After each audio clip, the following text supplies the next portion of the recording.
What's up YouTube? Today I'm back with another brand new Git tricks video. In this video I'm going to be showing you why in some cases you do not see these green colored boxes after you make commits or contribution to your remote repository. So for example, today you can see 25th of January 2024 and I got 2 contributions. I have seen scenarios where if you make git push to your remote repositories, you are not actually able to see it. First of all, I want to talk about this particular repository is a public repository right here. If you want to see the private contributions, meaning that your repository is private, you can check on this one and then you would be able to see it. But what happens in the case of public one? So if you do not see it, I'm going to be showing you how to actually fix it. So let me take you to VS Code.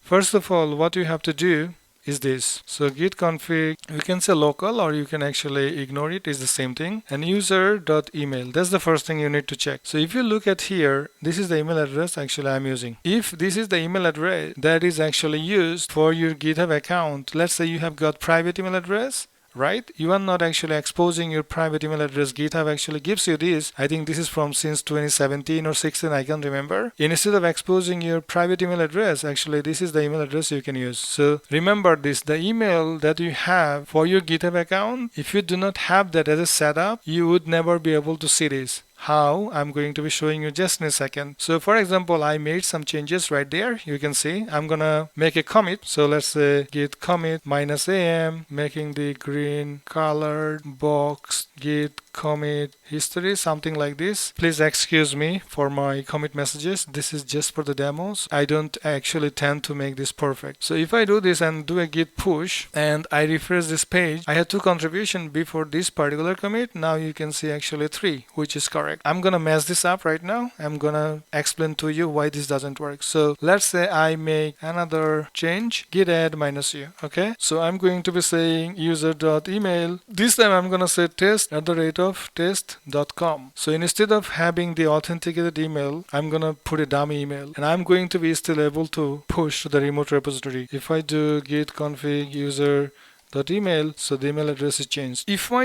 do a commit right now, let me do this, git commit and then a message. This is what I'm actually doing right now. And if I do a push right now, before you do a push, you can also do this. So you can see the last commit. So this is the last commit, right? So if everything goes okay, I'm still on my main branch. I should be able to see 4 contributions. So instead, what is going to happen now? If I do this, let's see what happens. So instead of 3, I should be expecting 4 contributions. So if you just click here, still it is 3. You can see nothing has changed.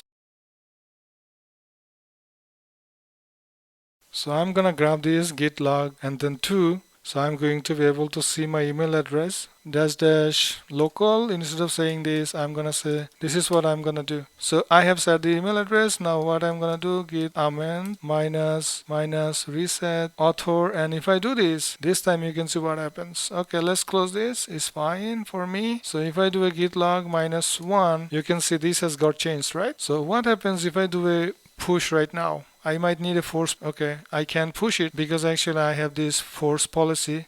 This is a protected branch, so I cannot actually do a force push. It's not possible. Okay, I need to do a git pull.